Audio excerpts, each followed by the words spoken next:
Hey, I'm Ryan Reynolds, owner of Mint Mobile, with a message for everyone paying big wireless way too much. Please, for the love of everything good in this world, stop. With Mint, you can get premium wireless for just $15 a month. Of course, if you enjoy overpaying, no judgments, but that's weird. Okay, one judgment. Anyway, give it a try at mintmobile.com/switch. New activation and upfront payment for 3-month plan required. Taxes and fees extra. Additional restrictions apply. See mintmobile.com for full terms.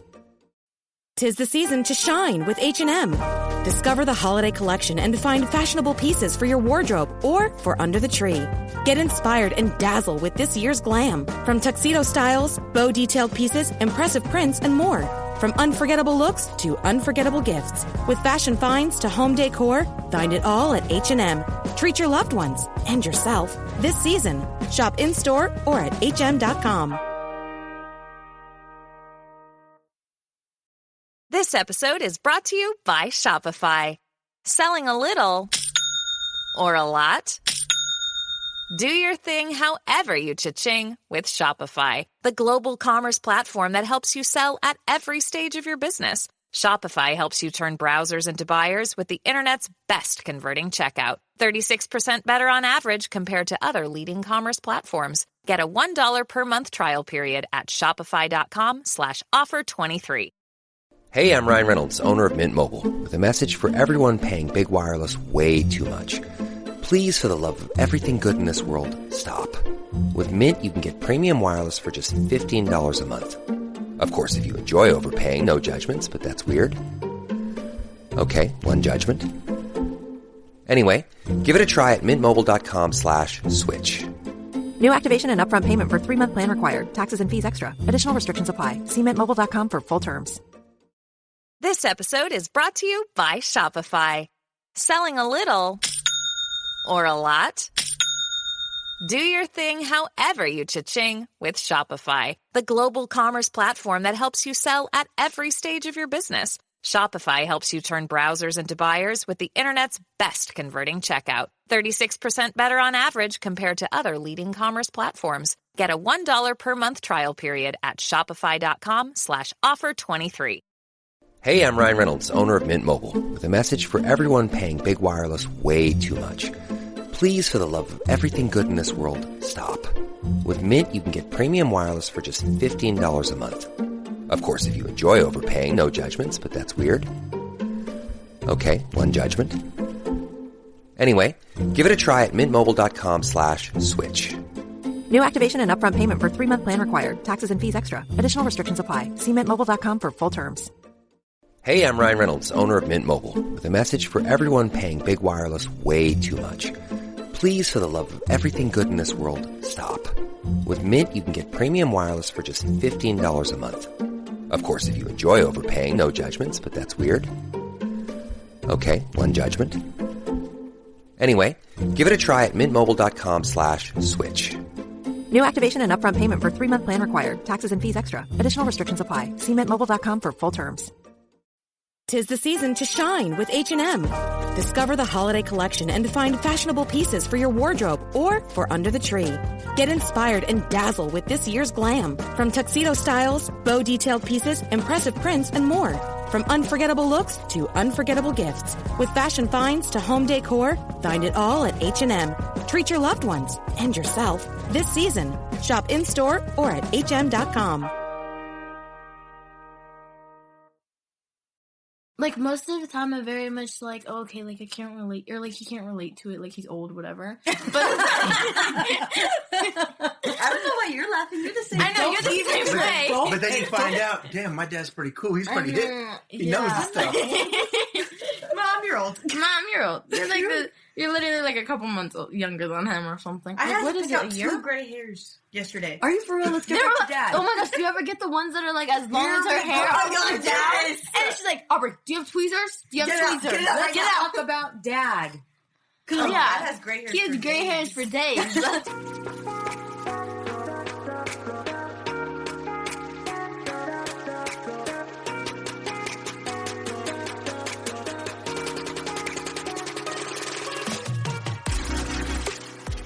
Hey girl, imagine a life where you feel supported, connected, and understood. I get it. Being a mom is hard, especially when you're spinning so many plates. We exhaust ourselves trying to create the perfect life for our family. You deserve to enjoy your family without the stress perfectionism brings. On this podcast, I provide practical and relatable life experiences. I teach women quick and easy to use strategies to help them reclaim their identity, reignite their marriage, and enjoy their children. If you're ready to be challenged, then pull up a chair, grab pen and paper, because it's about to go down. I'm Veronica Cisneros, a licensed marriage and family therapist, and this is the Empowered and Unapologetic Podcast. Hey ladies, welcome to the Empowered and Unapologetic Podcast. I'm here with my family. Everybody say hello. Hi. Hey. So we have lizard legs, porcupine, monkey feet, and of course my husband. So in today's podcast, we're going to be covering fatherhood and what it's like to be a girl dad. How can us women better support our partners as a father? And we're going to go through some memories and lessons that the girls have learned from their dad. So honey, what would you say it means to be a true girl dad? It gives me the example to show my daughters what it is to be the way that a man should treat a woman. And it's through my examples. It's how I treat you as my wife, as my friend, partner, their father. So that's basically to me what it is in a nutshell. Okay, so for you, it sounds like to be a girl dad is to be a representation of how men should treat women. Is that correct? Yeah. All right, so I'm going to get to the girls. Any one of you can answer. What is the greatest lesson you learned from your dad? Yeah. Aubrey looked like she just farted. What would you say is the greatest lessons you've learned from dad? Anybody here can answer. I mean, I guess like what Dad just said is a really good example of one lesson that he's taught us all. I mean, I'm currently like talking to somebody right now, and it's like seeing how my parents love each other and how their relationship is definitely been something that I've tried to mirror with any of my relationships, and just seeing how my dad treats my mom in every way possible. It could be an argument that they're having, and seeing how a guy should respond to certain things, or it could be just the way that they show affection, and it's just with complete respect at all times. It's nothing disrespectful, nothing just completely out of anger or out of the ordinary. It's like a Disney movie, I guess. It's all like perfect, I guess, in my eyes. And so just seeing how that is constantly presented to us. You say perfect, but we totally argue. Like, we were totally just arguing right now. 100% you guys were. But it's like, what do you mean? Because we do like, argue. It's the perfect, like, couple. It's like what you guys are supposed to do. You guys, there's no perfect couple, but like, You mean like your guys' arguments don't turn into fights. Doesn't turn into one hitting another, or it doesn't turn into. I have a lot of friends that parents are divorced. They come to my house, and the first thing that they say is, "Oh my gosh, I've never seen like my parents say I love you. I've never seen my parents kiss in front of me before. My parents don't even sleep in the same bed. They don't have the same room. I live with one parent. I don't live with the other." My friends are constantly comparing their parents to mine, and I just see how lucky I am, and how lucky I am to have a dad that shows how somebody should treat me and how I should be loved. I think the biggest thing too, though, is like, love isn't perfect. Yeah. And although for you though, it's kind of like knowing that we're not perfect. Obviously, you've witnessed Dad and I argue. Yeah. But it sounds like even though we argue, it sounds like for you, it doesn't ever get to a point where you feel like we don't love each other. We stop loving each other just because we're arguing. It sounds like for you, like the love is still there, even if we're arguing. Is that correct? And don't get me wrong, it gets annoying sometimes. Like seeing, like obviously no relationship is perfect. There's times where my parents are talking over one another, and it's just like, okay, one person shut up. Okay, it's your turn. All right, now it's the other person's I mean, she turn. really don't say it. Tells us shut up. No, I don't say that. I just say be quiet. But no, it's just like there's never a point where I question if you guys love each other or if you guys are going to stay together or not. It's always like, I know my parents are going to work through this. I know that I've seen them work through worse. Like, hell, you guys have made an entire podcast about the fact that you guys almost got divorced and you guys are back together, but you guys are way stronger than you guys have ever been right now, especially with like dad being home and, you know, you guys both being home. I would say for a lesson that my dad has taught me, I mean this in the nicest way possible, but probably like the stuff that he didn't have, like showing us that like he wants us to live like a better life than like he ever had. So it's like that's one big thing, is that like also with like Can you kids give me and like stuff, some examples? What do you mean by that? like I mean like with his family it was very much like, again I mean this in the nicest way possible, like with his family he would like tell us how like some of the stuff would be in like his household, and how with us like he takes us out on dates and stuff, and he makes sure like he tells us like he's proud of us, and like he makes sure he tells us and shows us that he loves us by being there for every single thing. Me and Brooklyn, we recently just started a new sport, and the biggest thing is that like he wants to be there for it, and it's like just being like very supportive. That's like one thing that like also is like, if I ever have kids, it very much just shows us like how to end up treating our kids when we're older, and like how like Ali was saying like with relationships and stuff, and like yeah. That makes sense in my head, so hopefully it makes sense. It sounds like for you, just so I'm clear, and we're all clear, for you, Dad's upbringing, Dad shared with you what it was like to grow up when he was a kid.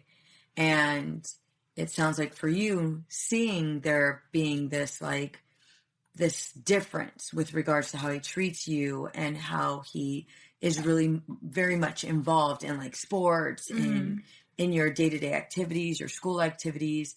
And so watching, I shouldn't say watching, but how would you describe it? Kind of like, would you, it's sort of like him implementing the change that he wanted to see as a kid, but actually doing it for you guys. Yeah, he's like, he shows us how much like he loves and cares about us and stuff, and like just making sure that it's like with other people too, not only like when we're older and having kids, it's very much just like how to like respect one another and how to like show other people, like for future like wives and, or not wives, sorry, husbands, for future husbands, like how like just to like treat one another, and like just being there for each other, being supportive, being like taking us out, and like just like stuff like that.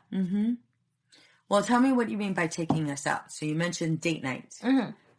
They don't know what you're talking about. So date nights, we have daddy-daughter date nights, we have mommy-daughter date nights, and it's where the parent will end up taking us out, and we have like weeks like it'll go Aaliyah mom or Aaliyah dad, then me dad, then Brooklyn dad, and then it'll go mom Aaliyah, mom me, mom Brooklyn.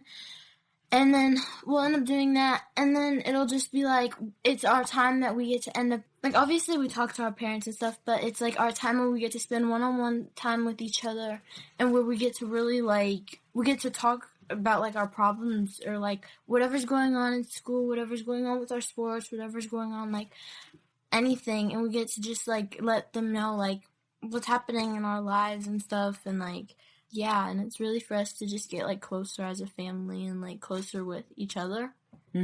Yeah. Monkey Feet, what would you say is one of the greatest lessons you've learned from Dad? I don't know.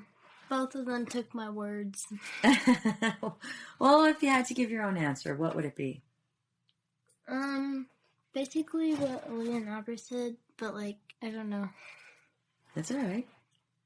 I will say one of the greatest lessons I've learned from my husband is love. And when I say love, like, one thing he does is, and I've told you that, is I absolutely love the way you love me. I love the way you love me. And, like, there are times when we kind of, like, poke fun at each other, and we'll say, like, no, dude, for real, I love you way more than you love me. And we'll go like back and forth. And it's one of those times where it's like, no, I really mean it. I love you way more than you love me. But when he says it to me, that he loves me more, it's like, oh no, you're like for real. Like, you're totally for real. and it's unconditional, and it's like 100% vulnerable. And so that's one thing that I've learned from you is just that unconditional love. Like, I know even at my craziest moments, like even in those moments, you still love and accept me. I think even in the crazy, crazy, crazy moments, I don't know what's wrong with you, but even in my most craziest moments, I don't know if that attracts you more to me. You're shaking your head no. But I know even in those moments, like just like seeing that love and knowing that love doesn't have to be conditional. And that's something I was taught. I was taught that you have to meet certain expectations to receive love. And if you're not meeting those expectations, then you just need to try harder. And there's no wonder that you're not being loved. And so that's one thing I would definitely say that you have taught me. And it is a very, very important lesson, because I feel like it's in so many ways has also taught me to love myself. And I don't have to perform. I don't have to do anything crazy. I can be me, all of me. And so I want to go into asking you guys to share your favorite memory about Dad. Just wanted to add on to yours real quick. Yeah. If he loves you with your bad singing, you know he truly loves you. Oh my God. Really? You're going to bring that up? Yes, you sound like a dying animal. I do not sound like a dying animal. It's so bad. You don't even know how many music producers have come up to me and said that I'm like... Was it SoundCloud? Were they dead? It was not SoundCloud. What are you talking about? Were you sleeping at that time? Oh my God. I think it was in a dream. Why are you guys making fun of me? Because if you want to do that, all you need is a pillow, a blanket, and a bed. Here we go. Tone deaf. She is so Kids good. are making fun of me. Hey, that's how you know he truly loves you. He's still with Maybe you, those even when you're Q-tips dying. really got to you. All right, so I going... think you took TED Talks way to the next level. What are you talking about? What are you talking about? Like how to motivate you? Brooklyn's not even on topic anymore. So what would you say is one of your favorite memories with Dad? It could be just you and Dad, or all Making of Dad us. cry. How so? Retirement. Don't look at me like that. Don't look at me like that. Stop You looking at made me. me cry. I made you cry. I You made you made me tear up cry. and cry. You cried like a little baby. Why was that a favorite memory for you? You cried. Just seeing, like, I don't know, because, like, I already know my dad loves me, and, like, I know that, like, you know, he missed me, like, when he was gone and everything, but, When like, he was gone where? When Dad was on deployments and everything, like, Dad missed, like, a huge portion of my life, and it was a lot of Skype calls and messages and letters, and there wasn't really a lot of just like seeing my dad face to face. I was pretty jealous of like all my friends that had that got to be able to see their parents like 24/7. There was times where my dad, he ended up recording him reading bedtime stories to us because he couldn't read them to us when he was gone. He had no cell reception. There was absolutely no way of contacting us. It was all by snail mail. And he had recorded an entire video of him reading a whole book.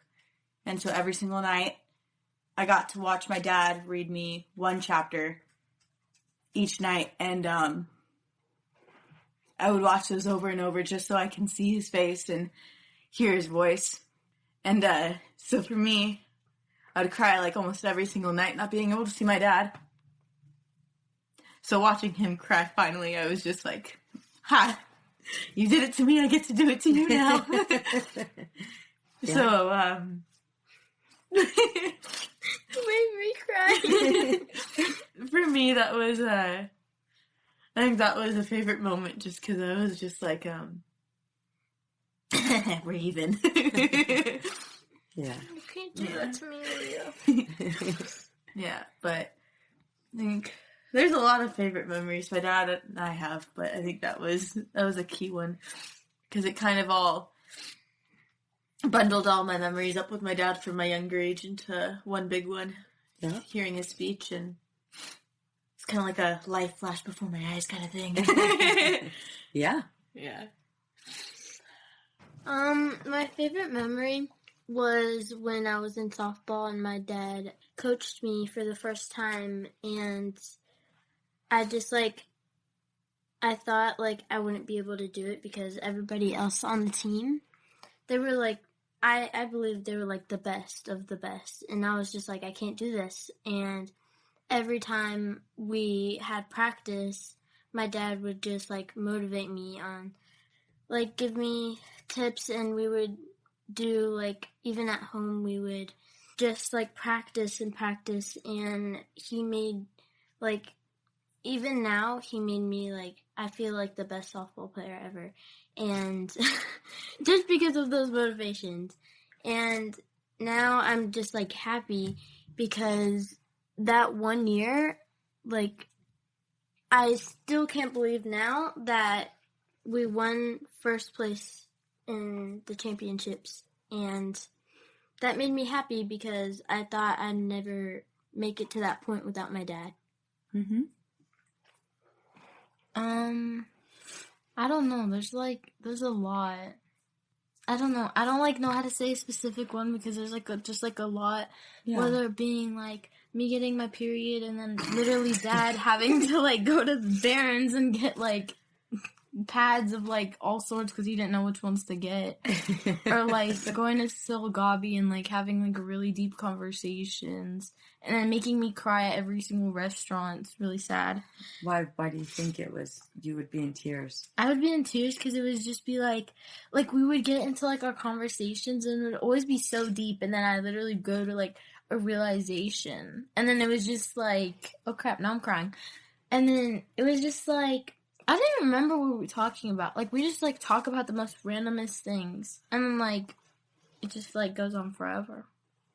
But why do you think that is, that a conversation with dad can go on forever? Because you're talking to dad about private stuff. I don't know, because it's just, like, most of the time I'm very much like, oh, okay, like, I can't relate, or, like, he can't relate to it, like, he's old, whatever. But I don't know why you're laughing. You're the same. I know, you're the same way. But then you find out, damn, my dad's pretty cool. He's pretty hip. He knows his stuff. Mom, you're old. Mom, you're old. You're like you're literally like a couple months younger than him or something. I had what to is pick it, out a year? 2 gray hairs yesterday. Are you for real? Let's get back to dad. Oh my gosh, do you ever get the ones that are like as long as her hair all the way down? And she's like, Aubrey, do you have tweezers? Do you have tweezers? Let's talk about dad. Yeah, Dad has gray hairs. He has gray hairs for days. I'm embracing the clue. Going on So for go months, back. years. So go back. Ages. Me and Scout are going to be twins.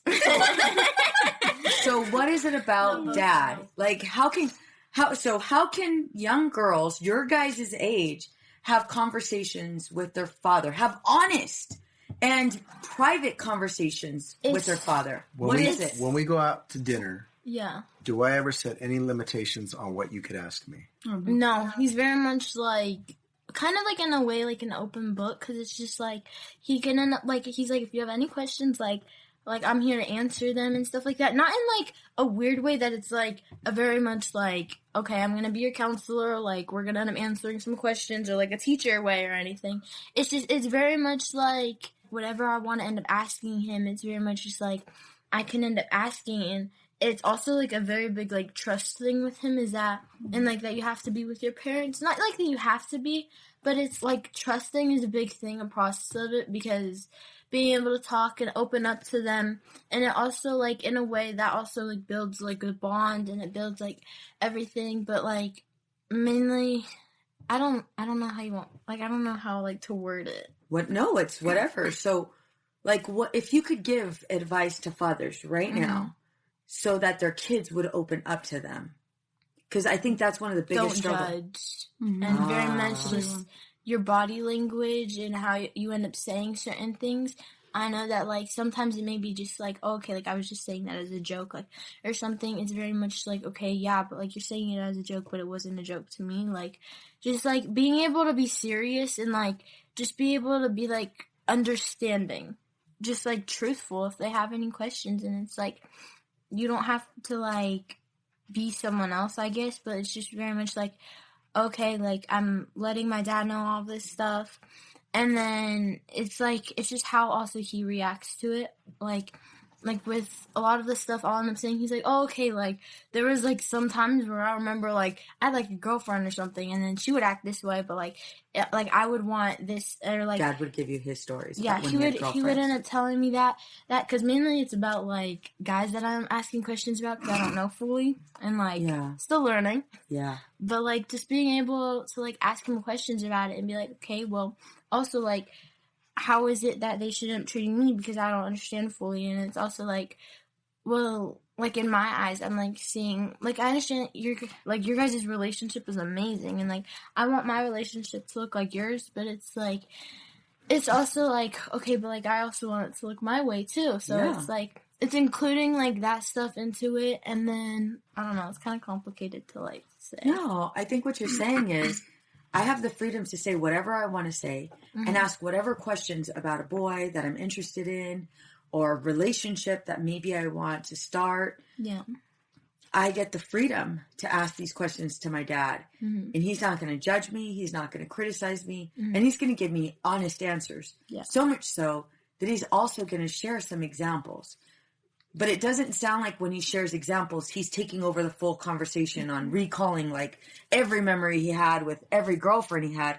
It sounds like for you, the examples he provides you are short, sweet, to the point, but they leave you with information so that you can make the decision on your own. Yeah, it's very much like so that I'm like aware, and like also like very much like, okay, so like don't play games, like if that's a thing, or like if that's something that's going on, or very much like the way a guy should be treating me, being respectful, making sure that as like when they see you guys, like making sure that they introduce themselves, shaking your hand, like and just being respectful to not only you guys, but like being respectful to like obviously like my siblings and other family members and like the other people around them, whether because like that shows like a big thing is he was telling me like other people that like the way he acts is like showing that he's respectful to others too, like waitresses and like waiters and like everybody around him, like friends and family, and mainly like stuff like that. And then like obviously he shows me like other stuff about like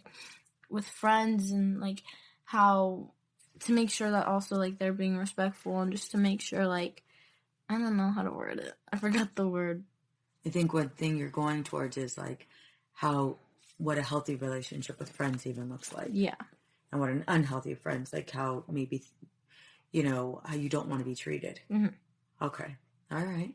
Oh, and boundaries. Make sure or show his boundaries especially, and that if we don't like something, we immediately could stop it. And if not, just making sure that boundaries is one big thing. And then also, like, if we ever need to, he shows us examples of, like, okay, like, no, stop. We can all use a little help in our marriage, especially when it comes to communicating. I have created a guide just for you. And guess what? It's 100% free. I will give you practical tips and easy-to-use strategies to apply right now. That's right, right now, today. You all know I'm a huge advocate for you mamas, and I am on a mission to help you experience true connection and stress-free living. Ladies, we are setting our marriages up for success. It starts with you. You will find this freebie here in my show notes, or go to empoweredandunapologetic.com/guide. The information I will be providing you is next level, and people pay good money to get these tips that I will be giving you for free. Don't forget to share this with a friend who needs it. Babe, what would you say is the hardest part about being a father? What would you say is one of the hardest parts about being a father? I'd say the hardest part is we try to, or as a dad, I try to be perfect. And although I'm not going to be, I try to do make sure that the things that I'm saying, my behaviors, my actions, is that it's always the right thing. And I know that I'm not always going to make the right decisions. I'm not always going to say the right things. I may react the wrong way. But it's those times that I get to learn from my own mistakes, and just I get to do it all over again. And but at the same time too, it's my ability that as a dad that I get to see not only from my own mistakes, but also from the childhood that I've had, and just being able to be the dad that I got to see bits and pieces from fathers to me that I get to see different things, different examples that were set for me in life, and get to, just from taking all their little, like the toolboxes and just putting it all together, and just me becoming who I am as a father, and hoping that it's the right thing, and hoping that I, because at the end of the day, all we could do, I can't make the decisions for my kids, but I can just try to teach them and just divulge as much information, be as vulnerable as I can, be an open book to my kids, be as transparent as I can be, tell them what they need to hear, not what they want to hear,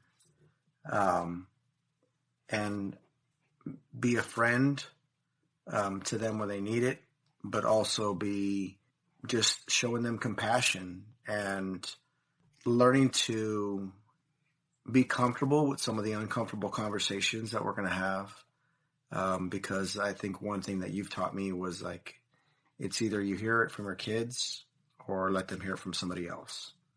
So it's being able to just swallow that and swallow that. There's sometimes I'm going to hear some things that I'm going to probably, inside my skin, I am going bonkers. I'm going crazy. And I want to throw some kid off of a 20-story building. Allegedly. Because of the way that they're treating my daughter, one of my daughters, or that there's some person that's, like, doing something to my child, or treating them or talking to them in a certain way that shouldn't be done. But I can't overreact, because it's going to be my overreaction that keeps them from being able to come to me to give them that sage counsel and advice, and provide them with, a level-headed answer. And so it's even like through our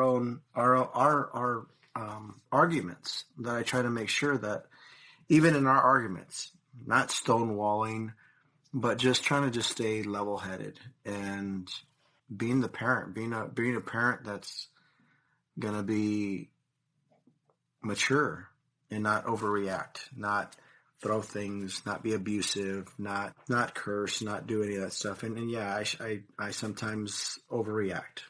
That's human. But I try to tell myself, like, you got to be a good example. And I think that's some of the hardest things, is just trying to constantly be that example for my kids to see as, like, okay, this is what I want and what I expect, because this is the way my dad was with us. So I know that this is what I deserve, and I don't deserve anything different. If anything, I deserve better. So I try to just set the bar high, as if I can, if that's even something that's attainable. But setting the bar where my kids know, like, this is the way a woman should be treated. This is the way that their daughter should be treated. Your kids should be treated. These are the types of conversations that a man should be able to be comfortable enough to have with their kid. And it's just through being that example that I think is difficult, because sometimes we screwed up. I'm going to piggyback on what you just shared right now with regards to, like, when our kids are talking about boys. We have Aaliyah, who's 19, and Aubrey, who's 15. Monkey feet, not a chance. She's not even trying to be with boys or anything. She still thinks boys are still with the cooties at her age. However, Aubrey and Aaliyah are both obviously, dating or curious about boys. And yeah, I agree. It's one of the hardest things, is being able to go ahead and have open and honest conversations with the girls. And sometimes, Willie or I not really caring too much for the guys that they're dating, but trying to do our best to go ahead and keep that opinion to ourselves, because we want to make sure our daughters come to us and share whatever they're experiencing and whatever they're feeling, because if not, they will hide it from us. And I think for me, it's a little bit easier because, I'm a woman, but I think for a man, it's so much harder because you guys want to go straight to fixing. So for you, what advice would you give the father who wants to have open and honest conversations with their kids, but at the same time feels completely clueless? I think the advice that I would give a father who is maybe trying to draw a connection, but doesn't know how. What is one thing you think that would benefit them? Aubrey mentioned no judgment. Yeah, I think part of it is just you don't have to set this feeling. Like I see some men that try to establish themselves like as this dominant figure in a household, and they have to maintain that dominance, and they can't bring themselves down to the same level playing field as their child. Yeah. And I think that when you give into that positioning that this mythical, this positioning that you've given yourself, you learn to just put down your guard, and you have to learn to be a little bit vulnerable. And I think that it's when you do that, when you learn not to overreact and just be genuine, be transparent, be authentic. Don't overreact, and just be calm, be patient, be kind, and listen to what your kid has to say. And I think that when you do that, that's when you allow conversations to open up and them to tell you things that they probably wouldn't share with you because of they're scared as well. Mm-hmm. They're scared as much as you are. Yeah. Because they're fearful of the way that you're going to react. So they're going to give you a watered down version of what they want you to know. And then saying things like, my friend has this situation where I don't do that. I don't know why you're looking at me. That's only Aubrey. my friend has a situation. My friend does have a situation.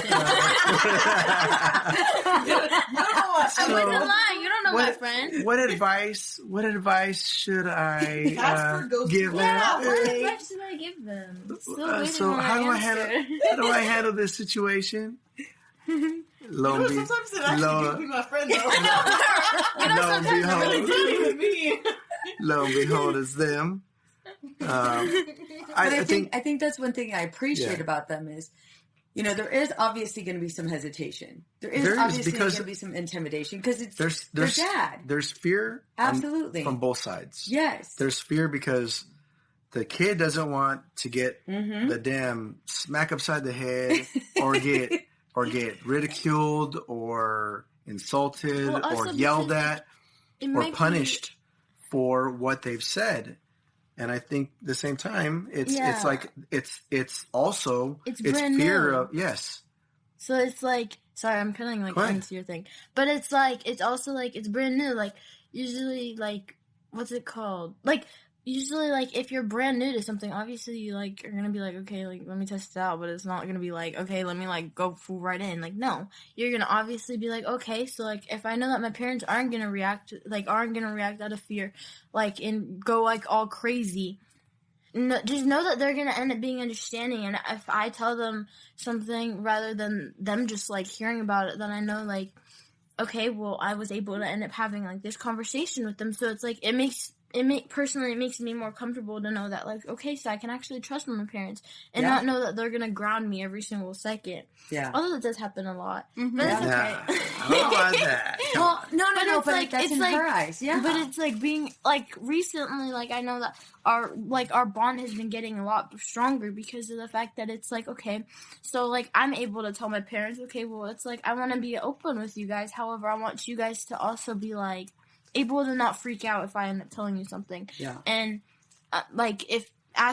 if we want, maybe you can ask questions. However, it's don't go all crazy when you're asking questions and be like, okay, well, why did you do this? When did you do this? Yeah. Don't make an interrogation. Yes. And that's hard for us parents because it's been maybe 1 or 2 or 3 sessions and they were all separate times, and you're giving us more and more information.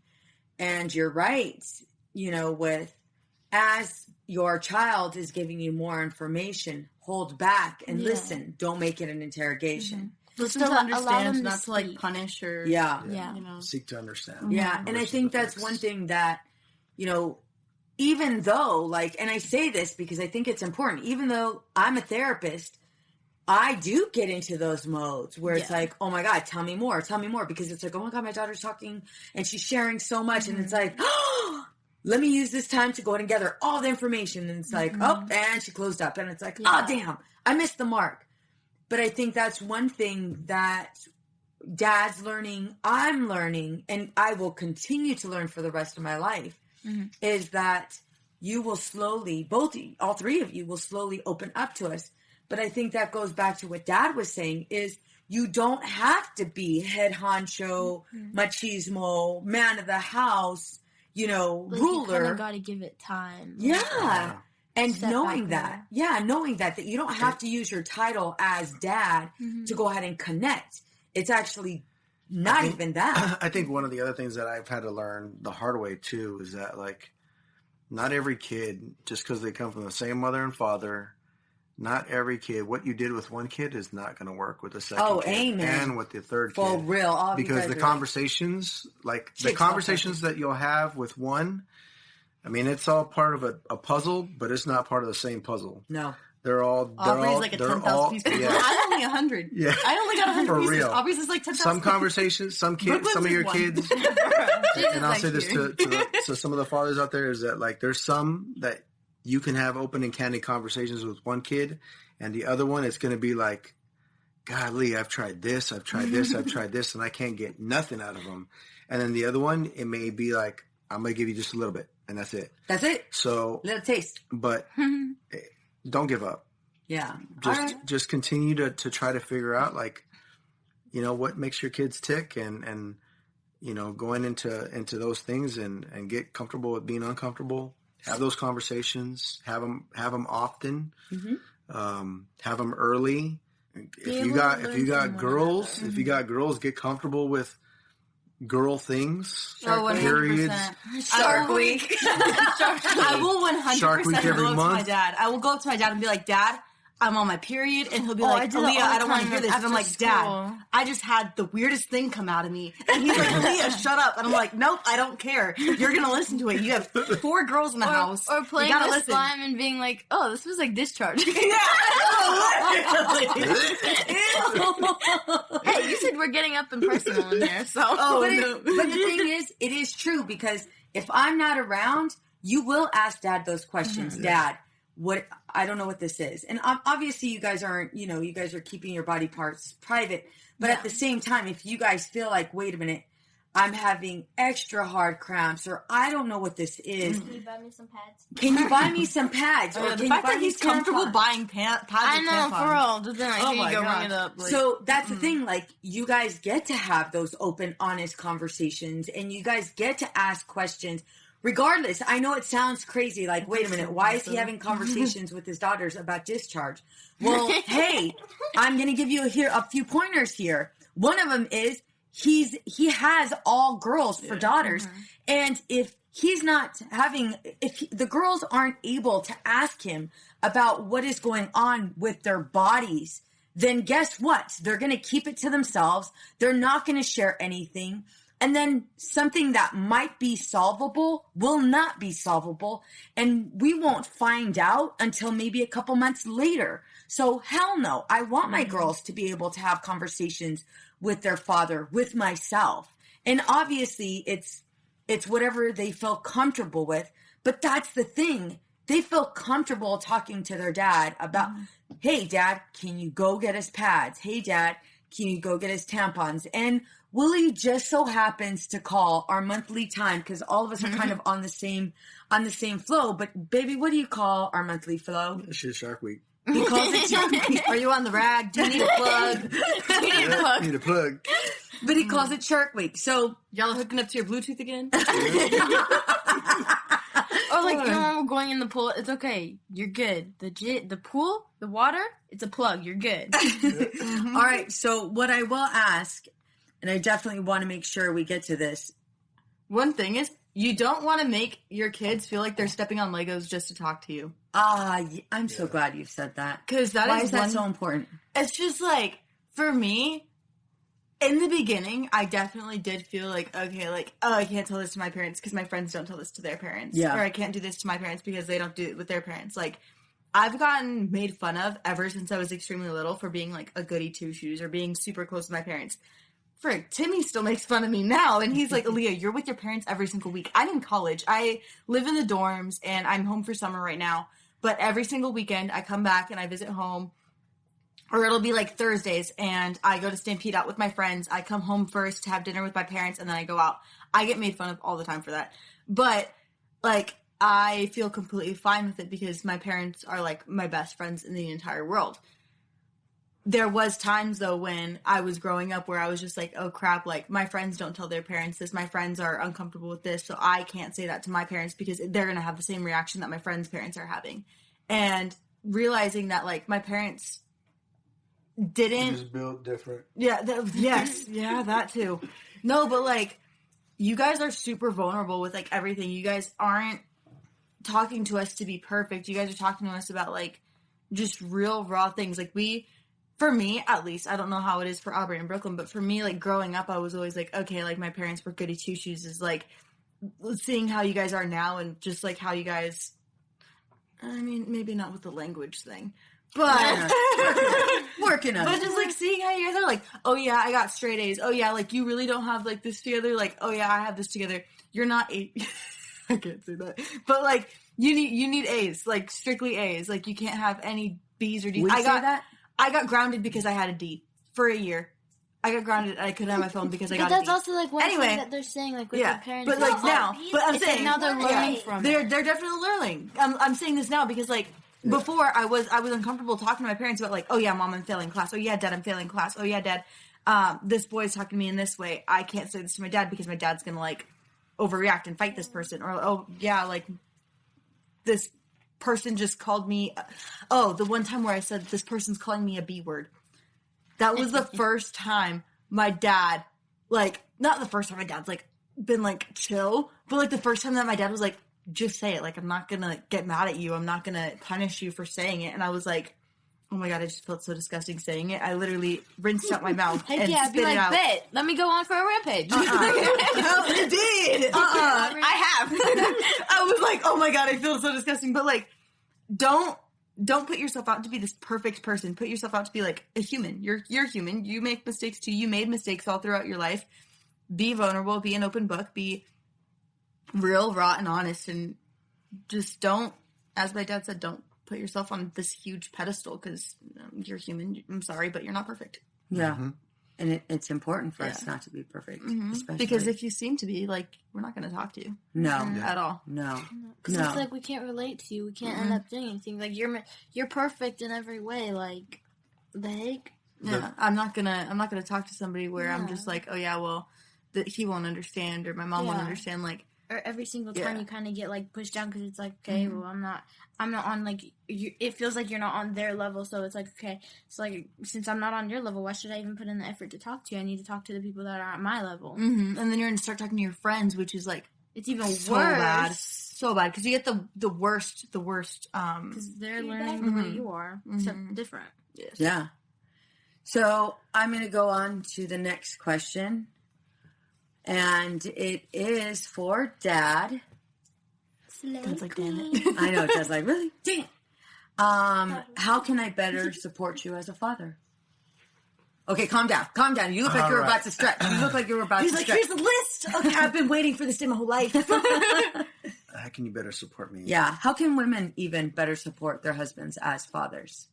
Is there something that I've done already in the past? Or is there something that I can do? Yes, and yes. I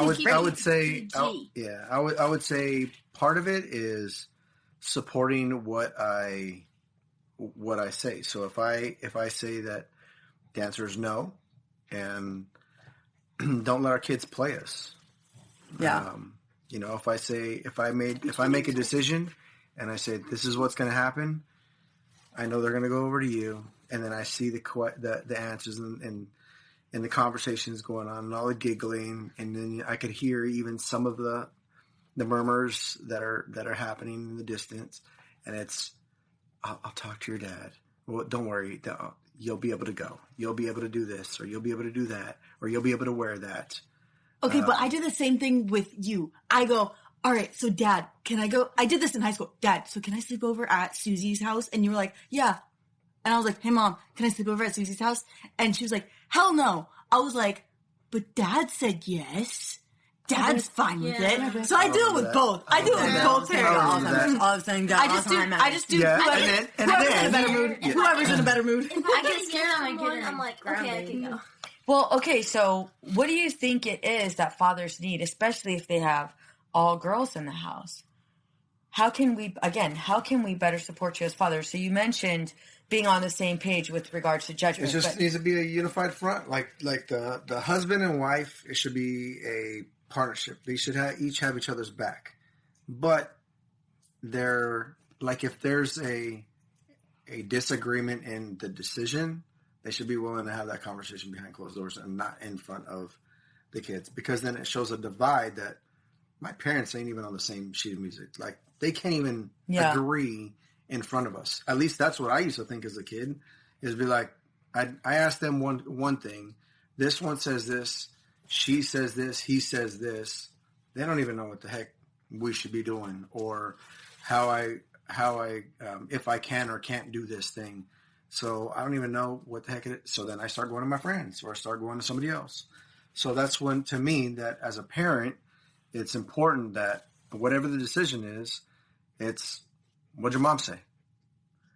Well, Mom said this, or Mom said ask you, but she said that she's fine with it. Okay, well, let me talk to her, and we'll give you an answer later on. Gotcha. To me, that is a better thing than just saying, oh, yeah, you can go ahead and do that. And then they come back and they're like, hey, Dad, I'm going to go over here. What do you mean you're going over there? Yeah, Mom said I could do that. And I'm saying no. Yeah. Because of this, and this. That's messed up. All right. I got a yes once. I'm going to get a yes twice. So it sounds like basically making sure we're unified. We need to be on the same page. Yeah. And not being on the same sheet of music. Or basically taking time to go ahead and come together, meet, have a conversation prior to making a decision on our own. Yeah. Gotcha. And I would say the other thing is just avoiding public embarrassment from your partner. That should never happen. Don't undermine them in front of the kids. Don't embarrass them for a decision that they made. It's a decision that they felt was the right decision to make at the time. And so they made that decision. I'm sure they took things into consideration and made the best decision that they possibly could make. I don't think public embarrassment or neutering them in front of others is the right thing to do. Yeah. I've been totally guilty of that. Yeah.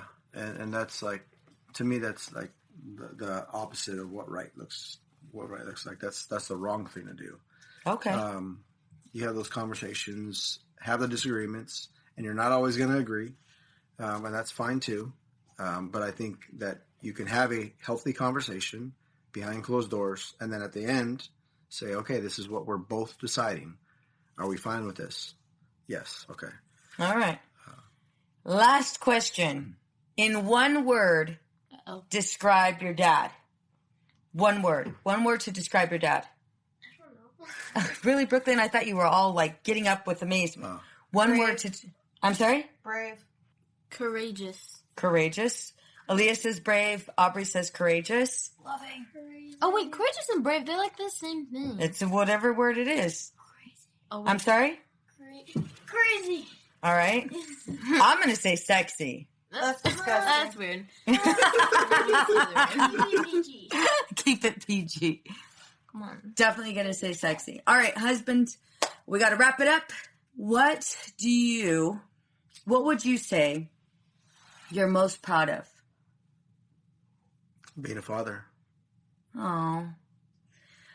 All right, you guys, that's it. That's a wrap. We made it. We are done. Wait, actually? So, yes? Yeah, our dad has 4 girls and a boy. 4 girls. The heck? 1, Yeah. 2, 3, Oh. 4. Oh. And a boy. Scout count. I was like, why are we counting? Brooklyn, where did you come out with Scout this? counts. Okay, I Scout kind of forgot counts. Brooklyn was here half the time. I'm about to throw this I'm mic. used to though. All right, so everybody, for all of you men, happy Father's Day. Happy Father's Day. Happy Father's Day. Happy Father's Day. Happy Father's Day. All right, bye.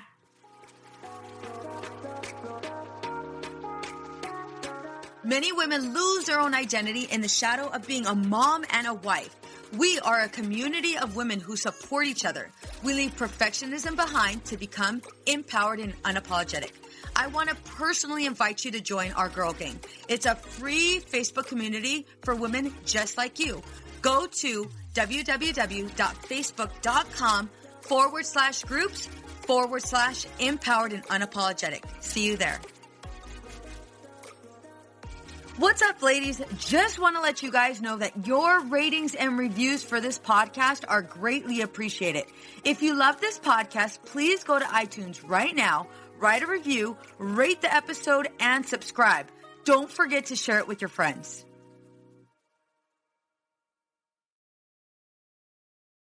Hey there, this is Casey McGuire Davidson, host of the Hello Someday podcast. I'm an ex-red wine girl turned life coach who helps busy women change their relationship with alcohol. I spent 20 years climbing the corporate ladder while drinking a bottle of wine a night to unwind. In the Hello Someday podcast, my goal is to teach you the tried and true secrets of creating and living a life you don't want to escape from. Each week, I'll bring you tools, lessons, and conversations to help you drink less and live more. I'll teach you how to navigate our drinking-obsessed culture without a buzz and how to turn the decision to stop drinking from your worst-case scenario to the best decision of your life. You can find new episodes of the Hello Someday podcast every Thursday, wherever you listen, and I hope you check it out. Hey there, this is Casey McGuire Davidson, host of the Hello Someday podcast. I'm an ex-red wine girl turned life coach who helps busy women change their relationship with alcohol. I spent 20 years climbing the corporate ladder while drinking a bottle of wine a night to unwind. In the Hello Someday podcast, my goal is to teach you the tried and true secrets of creating and living a life you don't want to escape from. Each week, I'll bring you tools, lessons, and conversations to help you drink less and live more. I'll teach you how to navigate our drinking-obsessed culture without a buzz and how to turn the decision to stop drinking from your worst-case scenario to the best decision of your life. You can find new episodes of the Hello Someday podcast every Thursday, wherever you listen, and I hope you check it out. It's easy to blame ourselves for our struggles with alcohol. We see people around us being able to control their drinking without any consequences, yet no matter what we try, we can't seem to figure it out for ourselves. My name is Jillian Teets, and I am the host of the Sober Powered podcast, where I use my biochemistry background to explain the latest research in addiction and help you understand both why you drink the way you do and how to develop the skills and mindset you need to find freedom from alcohol. I discuss topics like why we think about our drinking 24/7, why we have no off switch, and why we crave alcohol. If you're struggling with your drinking or you know someone who is, then I hope that you will check out the Sober Powered podcast. New episodes every Friday. See you there. It's easy to blame ourselves for our struggles with alcohol. We see people around us being able to control their drinking without any consequences, yet no matter what we try, we can't seem to figure it out for ourselves. My name is Jillian Teets, and I am the host of the Sober Powered podcast, where I use my biochemistry background to explain the latest research in addiction and help you understand both why you drink the way you do and how to develop the skills and mindset you need to find freedom from alcohol. I discuss topics like why we think about our drinking 24/7, why we have no off switch, and why we crave alcohol. If you're struggling with your drinking or you know someone who is, then I hope that you will check out the Sober Powered podcast. New episodes every Friday. See you there. Hey there, this is Casey McGuire Davidson, host of the Hello Someday podcast. I'm an ex-red wine girl turned life coach who helps busy women change their relationship with alcohol. I spent 20 years climbing the corporate ladder while drinking a bottle of wine a night to unwind. In the Hello Someday podcast, my goal is to teach you the tried and true secrets of creating and living a life you don't want to escape from. Each week, I'll bring you tools, lessons, and conversations to help you drink less and live more. I'll teach you how to navigate our drinking-obsessed culture without a buzz and how to turn the decision to stop drinking from your worst-case scenario to the best decision of your life. You can find new episodes of the Hello Someday podcast every Thursday, wherever you listen, and I hope you check it out. I know we've been taught that motherhood requires alcohol. I know we've been taught not to question our relationship with alcohol until we've lost everything. And I know we've been taught that if we do dare to examine our relationship with alcohol, we need to head straight to AA and declare ourselves an alcoholic who is powerless to alcohol forever. But what if all that isn't true? That's definitely not my story. I'm Suzanne, the host of the Sober Mom Life podcast. I'm an influencer who stopped drinking in January 2020, and since then, I've been telling the truth about motherhood, influencing, alcohol, and sobriety. If you suspect deep down that glass or 3 of wine at night might just be making motherhood harder, well, you're right. Come and join me as I chat with other sober and sober-curious moms. Let's laugh, cry, and normalize sobriety together, all while we reheat our coffee for the 4th time today. It's easy to blame ourselves for our struggles with alcohol. We see people around us being able to control their drinking without any consequences, yet no matter what we try, we can't seem to figure it out for ourselves. My name is Jillian Teets, and I am the host of the Sober Powered podcast, where I use my biochemistry background to explain the latest research in addiction and help you understand both why you drink the way you do and how to develop the skills and mindset you need to find freedom from alcohol. I discuss topics like why we think about our drinking 24/7, why we have no off switch, and why we crave alcohol. If you're struggling with your drinking or you know someone who is, then I hope that you will check out the Sober Powered podcast. New episodes every Friday. See you there.